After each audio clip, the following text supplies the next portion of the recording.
ظالم بادشاہ۔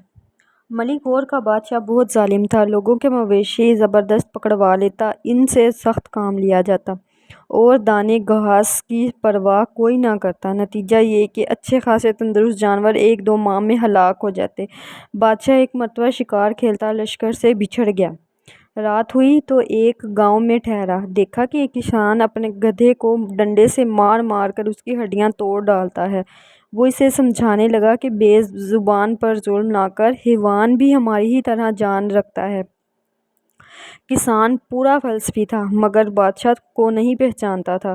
بولا، اے اجنبی، تو میری مصلحت سے واقف نہیں، تو مجھے برا بھلا کہتا ہے، مگر حضرت خضر کے متعلق تیری کیا رائے ہے، جنہوں نے خواہ مخواہ ایک غریب ملاح کی کشتی کے تخت توڑ ڈالے تھے؟ بادشاہ نے کہا، اس علاقے کا ظالم بادشاہ اچھی کشتیاں چھین لیتا تھا۔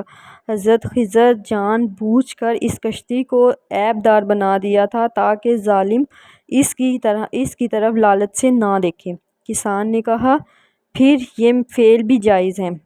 میں اپنے گدھے کو اس لیے زخمی کر رہا ہوں تاکہ بادشاہ کی حریص نظر ادھر نہ پڑے۔ تندرست گدھا ظالم بادشاہ کے قبضے میں چلے جانے سے یوں ہی بہتر ہے کہ وہ زخمی ہو اور میرے ہاتھ میں رہے۔ ہمارے ظالم بادشاہ اور اس کی حکومت پر لعنت ہو۔ یہ کم بخت 4 دن کے عیش کی خاطر خدا کے خوف سے غافل ہیں۔ قیامت کے روز اس کا جو حال ہے تم بھی دیکھو گے۔ اس سے زیادہ منحوس اور کون ہے کہ جسے دوسروں کو تکلیف پہنچا کر خوشی ہو؟ کیا ہی اچھا ہو کہ یہ ظالم کسی دن اپنے بستر پر سوتے کا سوتا رہ جائے۔ کسان کی بات معقول تھی۔ بادشاہ کو ناگوار تو گزری مگر سچی بات کی تاثیر سے اس کا دل کانپ اٹھا۔ جوں جوں رات کٹی، صبح سویرے وہ تمام امیر وزیر جو بچھڑ گئے تھے تلاش کرتے کرتے ادھر آ نکلے۔ سارا گاؤں لشکر سے بھر گیا۔ سب وہاں ٹھہرے اور کھانا کھا کر آرام کیا۔ بادشاہ کو ذرا سکون ہوا تو بدتمیز کسان یاد آیا۔ سپاہی آ گئے اور اسے گرفتار کر کے بادشاہ کے سامنے لے آئے۔ بادشاہ نے جلاد کو سر اڑانے کا حکم دیا۔ جب کسان نے دیکھا کہ موت سر پر آن پہنچی ہے تو جو جی میں آیا جھٹ کہہ گزرا۔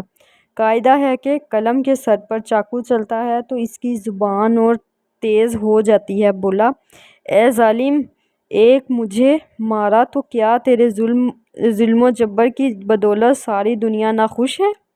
مارنا ہے تو سب لوگوں کا خاتمہ کر دے، اور اگر سچ پوچھے تو غریبوں کا خون بہانے سے تیرے حق میں بہتر ہے کہ ظلم سے باز آ جا اور اپنی عاقبت سنوار لے۔ اس سے کیا حاصل کہ 2-4 خوشامدی مفت خورے تیرے سامنے بڑی تعریف کریں اور ساری دنیا پیٹھ پیچھے تجھے لعنت ملامت کرتی رہے۔ سچی بات نے اپنا اثر دکھایا۔ ظالم بادشاہ کو اپنی غلطی کا احساس ہوا۔ غریب کسان کی جان بخش دی اور شکرانے کے طور پر اس گاؤں کی نمبرداری اس کسان کے حوالے کر دی۔ پیارے بچوں، ہمیں بھی چاہیے کہ ہم ایک دوسرے کو اس کے عیب بتائیں تاکہ وہ اپنے عیب کو درست کر سکے اور اچھا انسان بن سکے۔